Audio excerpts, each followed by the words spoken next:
और अब बात करते हैं कन्नौज में रिफाइंड भरा ट्रक डिवाइडर से टकराकर पलट गया है। ट्रक पलटते ही ट्रक धू धू कर जलकर राख हुआ है। इस घटना में लाखों रुपए का माल भी जलकर खाक हो गया है। घायल ड्राइवर जो है हेल्पर को पुलिस ने मेडिकल कॉलेज पहुंचाया है। लखनऊ आगरा एक्सप्रेसवे पर यह हादसा हुआ है। ट्रक राजस्थान के अलवर से दरभंगा जा रहा था। तस्वीरें भी आप अपने टीवी स्क्रीन पर देख सकते हैं किस तरीके से धू धू कर ये ट्रक चल रहा है। और रिफाइंड तेल से ये ट्रक भरा हुआ था और बताया जा रहा है कि जो ट्रक है वो अलवर से दरभंगा की तरफ जा रहा था। और बताया जा रहा है कि ट्रक डिवाइडर से जब टकराया उसके बाद ये ट्रक पलट गया और फिर बड़ा हादसा हुआ है। और हादसे के बाद ट्रक में भीषण आग लग गई। धू धू करके ये ट्रक जल रहा है और पूरी तरीके से बताया जा रहा है कि ये ट्रक जलकर खाक हो गया है। और जो ये ट्रक है वो रिफाइंड तेल से भरा हुआ बताया जा रहा है।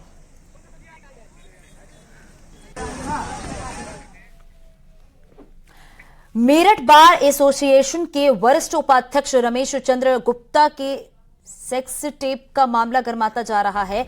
यौन शोषण का वीडियो वायरल होने के बाद बार एसोसिएशन ने रमेश चंद्र गुप्ता पर सख्त एक्शन लेते हुए उनकी सदस्यता रद्द कर दी है। इसके साथ ही यूपी बार काउंसिल को भी गुप्ता के खिलाफ पत्र लिखकर उनका रजिस्ट्रेशन रद्द करने का आग्रह किया गया है। आपको बताते चले हाल ही में रमेश चंद्र गुप्ता की कुछ अश्लील वीडियो और ऑडियो वायरल हुए हैं। इसमें एक पीड़िता नाबालिग बताई जा रही है। बार एसोसिएशन के अध्यक्ष ने कहा है कि रमेश चंद्र गुप्ता ने बार की मर्यादा को भंग किया है। एग्जीक्यूटिव कमेटी ने यह निर्णय लिया कि रमेश चंद्र गुप्ता को मेरठ बार एसोसिएशन की सदस्यता समाप्त की और बार काउंसिल को उसके रजिस्ट्रेशन को कैंसिल करने के लिए लेटर लिखा। बहुत बुरा लगा। बार की गरिमा बिल्कुल नष्ट कर दी। इसलिए हमें ये कठोर निर्णय लेना है।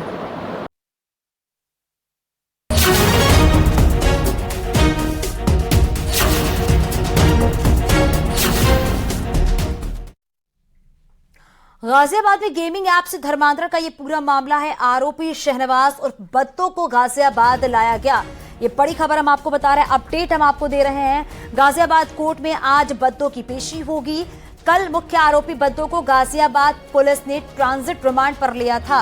महाराष्ट्र की ठाणे कोर्ट ने 72 घंटे की रिमांड पर भेजा है। गाजियाबाद पुलिस ने सवालों की लंबी लिस्ट तैयार कर ली है और कल ही आपको बताते चले कि गिरफ्तारी हुई है। शहनवाज उर्फ बद्दों की लगातार शहनवाज की गिरफ्तारी के लिए जगह जगह छापेमारी भी की गई और अब पुलिस को बड़ी सफलता हाथ लगी है। हालांकि जो 72 घंटे की रिमांड मिली है इसी दौरान ही शहनवाज उर्फ बद्दों से पूछताछ की जाएगी, क्योंकि गेमिंग धर्मांतरण से जुड़ा हुआ पूरा मामला हम आपको बता रहे हैं और पुलिस आज पूछताछ करेगी। लेकिन देखना यह होगा कि जब सीजीएम कोर्ट में आज पेशी होगी बद्दों की तो कितने दिन की रिमांड मिलती है। लगातार एक के बाद एक लव जिहाद के मामले सामने आ रहे हैं, गेमिंग जिहाद के भी मामले सामने आ रहे हैं और ब्रेन वॉश किस तरीके से किया जाता है गेमिंग के जरिए, ये बड़ी बात सामने आ रही है। और एक दो नहीं, ये लंबी लिस्ट है जितने लोगों के ब्रेन वॉश किए गए हैं। हालांकि ये कनेक्शन कहां कहां है बद्दों के, इस बात की जानकारी आज ली जाएगी, क्योंकि तमाम सवाल जो है वो पूछे जाएंगे आज बद्दों से और कनेक्शन जो है वो भी देखे जाएंगे, क्योंकि अलग अलग जगहों से भी ये मामले सामने आते जा रहे हैं। और गाजियाबाद लिए चलते हैं, अमित हमारे सहयोगी हमारे साथ जुड़ गए हैं। अमित, जरा बताइए अभी फिलहाल क्या अपडेट है? देखिए, जैसे अभी हमारी खास बातचीत हुई है कमिश्नर ऑफ पुलिस से गाजियाबाद से, उनका साफ तौर पे कहना यही है कि बद्दों को देर रात यहाँ ले आया गया था, भाई एरोस को लाया गया था। साथ ही अब तकरीबन 2 बजे के आसपास इसको कोर्ट में पेश किया जाएगा। उससे पहले ही उसका एक मेडिकल परीक्षण भी कराया जाएगा जो कि जिला अस्पताल में होना है। उसके बाद उसको कोर्ट में पेश किया जाएगा, क्योंकि 72 घंटे की उनको ट्रांजिट रिमांड मिली थी। तो ऐसे में पुलिस यहाँ पर रिमांड की अवधि और भी बढ़वा सकती है, क्योंकि ऐसे कई सवाल हैं जिनके सवालों के जवाब सिर्फ और सिर्फ शहनवाज उर्फ बद्दों के पास हैं और बद्दों की सरगर्मी से तलाश भी की जा रही थी। कारण भी रहा कि बीती 1 तारीख से लेकर 12 तारीख तक बद्दों की तलाश में पुलिस की 4 अलग अलग टीमें मुंबई में थी और आखिरकार उसको गिरफ्तार भी कर लिया गया। अब ऐसे सवाल जो जिनके तमाम के जवाब सिर्फ और सिर्फ बद्दों के पास हैं वही उससे पूछे भी जाने हैं, क्योंकि एक बड़ा मामला ये निकल कर आया था, बड़ा नेक्सस इसको बताया जा रहा है। विदेशी फंडिंग की बात इसमें सामने आ रही है, साथ ही पाकिस्तान का और दुबई का नाम इसमें पहले ही जुड़ चुका है। वहीं इस बात के भी कयास लगाए जा रहे हैं कि अकेले बद्दों इतने बड़े घटनाक्रम को अंजाम नहीं दे पाएगा, इसके ऊपर भी कोई है जो इसकी सरपरस्ती कर रहे हैं, जिनकी सरपरस्ती में ये अपना ये गोरख धंधा चला रहा था। क्योंकि अब तक हमने लव जिहाद तो सुना था, लेकिन पहली दफा हमें गेमिंग जिहाद भी देखने को मिला है। गेम के जरिए बच्चों का धर्मांतरण का मामला सामने आया था बीती 30 मई को गाजियाबाद में सबसे पहले, और 4 लोगों का तब नाम आया था, 4 नाबालिग छात्रों का उसमें नाम आया था। लेकिन जैसे जैसे तफ्तीश आगे बढ़ी, जैसे जैसे पुलिस की तफ्तीश आगे बढ़ती चलेगी, वैसे वैसे परत दर परत नए नए खुलासे इसमें होते रहे। तभी से सरगर्मी से बद्दों की तलाश पुलिस के द्वारा की जा रही थी और कई ऐसे बड़े सवाल थे जिनके जवाब सिर्फ और सिर्फ बद्दों के पास थे। हालांकि अब्दुल रहमान, जो कि मौलवी बताया जा रहा है संजय नगर की मस्जिद का, उसको पहले ही गिरफ्तार कर जेल भेज दिया गया था। उसकी गिरफ्तारी के बाद से ही लगातार बद्दों की गिरफ्तारी के लिए जगह जगह दबिश दी जा रही थी और बद्दो जिस तरीके से अपने ठिकाने बदल रहा था, बद्दो जिस तरीके से बार बार नई सिम यूज कर रहा था और दिमाग का इतना शातिर है, महज 23 साल इसकी उम्र है और 12वीं पास है, लेकिन कंप्यूटर का इसको मास्टरमाइंड कहा जाता है। यही कारण भी रहा कि पुलिस को पकड़ने में उनके पसीने भी छूट गए थे और इसके बाद से ही यहाँ पर बद्दों के लिए लगातार सर्च ऑपरेशन भी चला था मुंबई में और आखिरकार उसको गिरफ्तार भी कर लिया गया था। 72 घंटे की ट्रांजिट रिमांड के बाद अब इसको यहाँ गाजियाबाद की सीजीएम कोर्ट में पेश किया जाएगा और जो तमाम सवालात की फेहरिस्त है वो तमाम सवालात इससे पूछे भी जाने हैं। ठीक है, आपके पास वापस लौटूंगी। शिवम भी हमारे साथ जुड़े हुए हैं। शिवम, जरा आप भी बताइएगा, क्योंकि एक एक करके अब जब सवाल पूछे जाएंगे उसके जवाब लिए जाएंगे, लेकिन जहां एक तरफ बद्दों से आज सवाल जवाब होंगे, वहीं दूसरी तरफ अगर बात करें तो अब्दुल रहमान की फोन से कुछ डेटा भी निकाला गया है और उन पीड़ित बच्चों के भी डेटा को रिकवर किया गया है, जिससे कई और बड़े खुलासे हो सकते हैं। इसको लेकर क्या अपडेट? देखिए, बिल्कुल इस पूरे मामले में मौलवी अब्दुल रहमान का जो मोबाइल बरामद हुआ था उससे काफी डेटा रिकवर किया गया है। इसके साथ साथ जो पीड़ित बच्चा है उसकी इंस्टाग्राम की चैट भी रिकवर की गई, जिससे ये बात स्थापित हो गई कि लगातार शहनवाज इंस्टाग्राम चैट के जरिए पीड़ित जो लड़के हैं उनसे बातचीत करता था। अब पुलिस लगातार जब बीती रात लेकर आई है उसके बाद से लगातार शहनवाज से पूछताछ कर रही है, तमाम अहम जानकारी जुटा रही है। इसके साथ साथ जो अब्दुल रहमान के मोबाइल से डेटा रिकवर हुआ है उसके आधार पर क्वेश्चनिंग जारी है, उसके आधार पर उससे पूछताछ की जा रही है। इसके साथ साथ इंस्टाग्राम चैट जो पीड़ित बच्चे की निकली थी उससे भी कई अहम जानकारियां सामने निकल कर आई हैं, जिनसे पुलिस अहम तथ्य और सुराग जुटाना चाहती है। सबसे बड़ा सवाल यह है इस पूरे घटनाक्रम में कि आखिर कौन कौन से लोग इस पूरे मॉड्यूल रैकेट में शहनवाज से जुड़े हुए थे, आखिर कौन सी विदेशी ताकतें थी जो न सिर्फ उसको धनबल मुहैया करा रही थी बल्कि उसको सटीक जो रैकी है वो भी प्रोवाइड करें, ताकि जो पीड़ित जो बच्चे हैं उनको टारगेट किया जाए। तो आखिर कैसे जो ये पूरा रैकेट चलाया जा रहा था, इसके तार कहां कहां से जुड़े थे और पूरे देश में किन किन जगह पर शहनवाज के साथी मौजूद हैं जो न सिर्फ उसको ग्राउंड की जानकारी देते हैं, सारी रैकी मुहैया कराते हैं, उसी के आधार पर जो नाबालिग युवक हैं उनको फंसाया जाता है।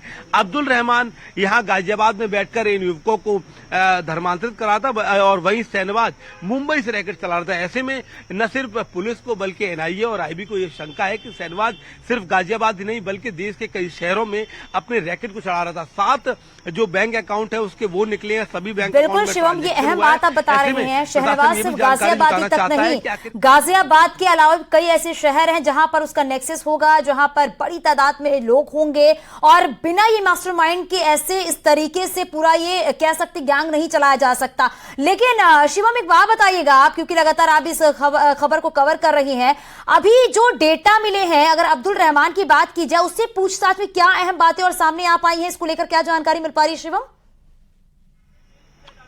देखिए, अब्दुल रहमान ही वो व्यक्ति था जिसने सबसे पहले ये कबूला था कि वो धर्मांतरण के मामले में इन्वॉल्व है, जबकि शहनवाज और बद्दो लगातार ये कहता रहा है कि उसका इस पूरे मामले से कोई लेना देना नहीं है, उसको फंसाया जा रहा है। शहनवाज बेहद शातिर है, कंप्यूटर ऑपरेटिंग की बात करें या फिर कैसे किस ऐप से बात की जाए और वो रडार में ना आए, इसकी सारी जानकारी है। अब पुलिस शहनवाज और अब्दुल रहमान के बीच की कड़ी को जोड़ रही है कि आखिर इन दोनों को कैसे ये मिलाया गया, कैसे ये काम करते थे और अब्दुल रहमान का क्या नेटवर्क था, क्या वो गाजियाबाद शहर में भी कई लोगों से, कई मौलवियों से जुड़ा हुआ था। इसके पहले भी जो पीड़ित नाबालिग थे इनसे पहले भी किसी पे ट्राई किया गया या फिर आगे भी कोई बड़ी प्लानिंग थी इसकी जानकारी जुटाना। क्या अब्दुल रहमान को पैसे मिल रहे थे, कितने कितने पैसे कब उसके अकाउंट में ट्रांजैक्ट हुए, किन किन लोगों से, सिर्फ शहनवाज से नहीं बल्कि अब्दुल रहमान और कौन कौन से लोगों के संपर्क में था, क्या उसकी किसी बड़े हाई प्रोफाइल आदमी से भी बातचीत हुई थी, क्या अब्दुल रहमान भी विदेशी ताकतों से लगातार संपर्क कर रहा था या फिर शहनवाज के जरिए पूरा एक मॉड्यूल बना हुआ था जिसको ऑपरेट किया जा रहा था।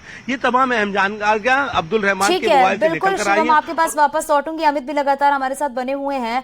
अमित, जरा ये भी बताइएगा आप, क्योंकि आज सीजेएम कोर्ट में पेशी होनी है बद्दों की, वहां पर किस तरह की सुरक्षा व्यवस्था के इंतजाम किए गए हैं? देखिए, क्योंकि धर्मांतरण का मामला पूरे तरीके से फैला हुआ था, ऐसे में जो उसको सुरक्षा के लिहाज से यही कारण भी रहा कि जहां एक तरफ दलील दी गई थी कि मुंबई पुलिस को ये कहा गया था कि हम यहां से इसको बाई रोड लेकर जाएंगे, लेकिन सुरक्षा के ही लिहाज से उसे बाई रोड न लाकर बाई एयर लाया गया। वहीं दूसरी ओर कोर्ट में भी चाक चौबंद व्यवस्था यहाँ कर दी गई है। वजह सिर्फ यही है क्योंकि बद्दों का जैसे ही नाम आया था, धर्मांतरण का मामला आया था, तो ऐसे में कोई अनहोनी ना होने पाए, यही कारण भी रहा कि 72 घंटे की बेशक ट्रांजिट रिमांड थी, लेकिन जैसे ही गाजियाबाद पुलिस उसे लेकर यहाँ पहुंची तो सबसे पहला उसका काम है कि वो गाजियाबाद की सीजेएम कोर्ट में उसे पेश कर रही है।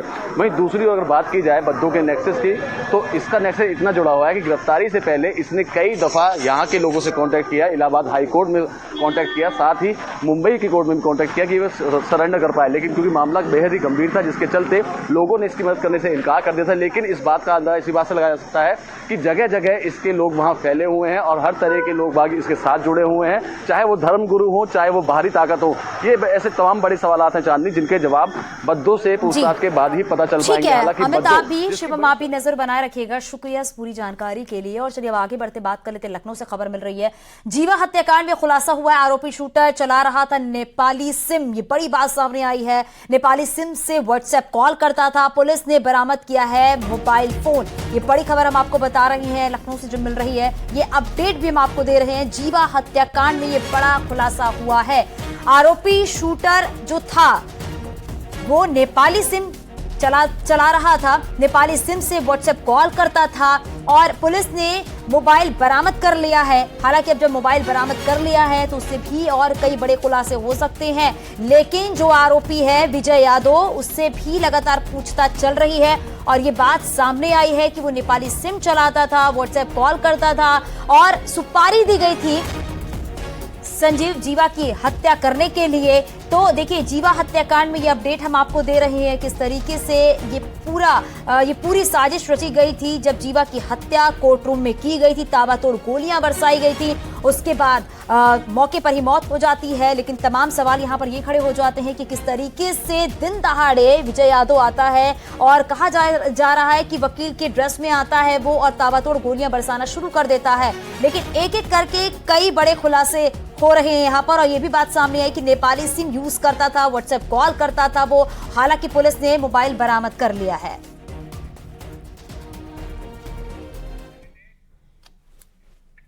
आगे भी खबरें जारी है, यहाँ रुकेंगे छोटे से ब्रेक के लिए। आप बने रहिए न्यूज़ 18 के साथ।